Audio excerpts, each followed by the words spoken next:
السلام علیکم ورحمۃ اللہ وبرکاتہ۔ خندق کے بعد آپ صلی اللہ علیہ وآلہ وسلم نے خواب دیکھا کہ آپ صلی اللہ علیہ وآلہ وسلم صحابہ کے ساتھ کعبہ کا طواف کر رہے ہیں۔ جزیرہ علم کی ویڈیو میں خوش آمدید۔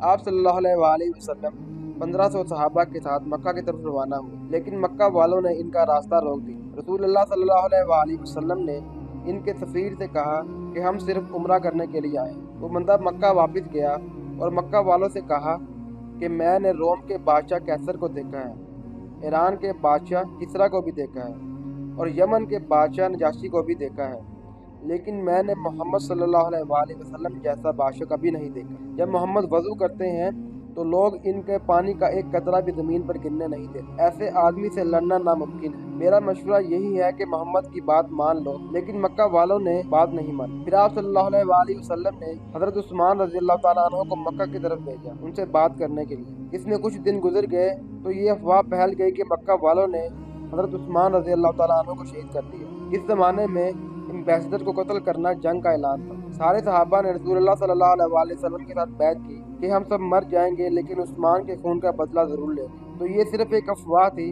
حضرت عثمان رضی اللہ تعالیٰ عنہ تو بالکل ٹھیک تھے۔ اتنی ٹینس سچویشن میں آخرکار مسلمانوں اور کافروں کے درمیان ایک ایگریمنٹ سائن ہوا۔ اس ایگریمنٹ میں یہ تھا کہ مسلمان اس سال نہیں بلکہ اگلے سال عمرہ کرنے آئیں گے۔ 10 سال کے لیے مکہ اور مدینہ کے درمیان کوئی لڑائی نہیں، اور اگر مدینہ سے کوئی آدمی مکہ آئے اسلام چھوڑ کر تو اسے کچھ نہیں کہا جائے گا، لیکن اگر مکہ سے کوئی آدمی مدینہ آئے تو اسے واپس کرنا ہوگا۔ کسی بھی صحابی کو یہ ایگریمنٹ پسند نہیں آیا، لیکن رسول اللہ صلی اللہ علیہ وآلہ وسلم نے سب صحابہ کی رائے سائڈ پہ کر کے اس ایگریمنٹ پر مہر لگا دی۔ جیسے ہی یہ ایگریمنٹ سائن ہوا تو جو بندہ مکہ کی طرف سے یہ ایگریمنٹ کرنے آیا تھا اس کا خود کا بیٹا مکہ سے اسلام قبول کر کے یہاں پہنچ گیا، لیکن رسول اللہ صلی اللہ علیہ وآلہ وسلم نے انہیں واپس کر دیا۔ وہ صحابی ابو جندل روتا رہا کہ مجھے واپس ان ظالموں کے پاس نہ بھیجو، لیکن معاہدہ ہو چکا تھا۔ کافی لوگ ایسے آنے لگے، لیکن جو بھی آتا اس کو واپس بھیج دیا جاتا۔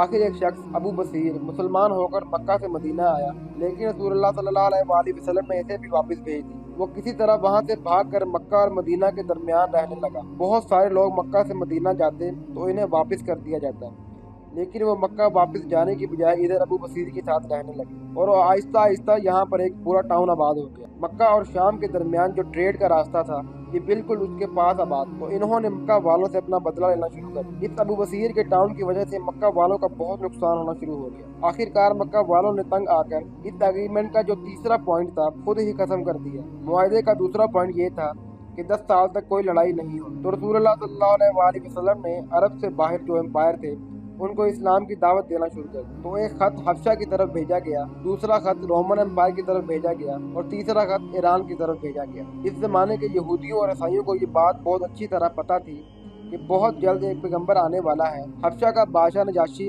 اس نے تو اسلام قبول کر لیا۔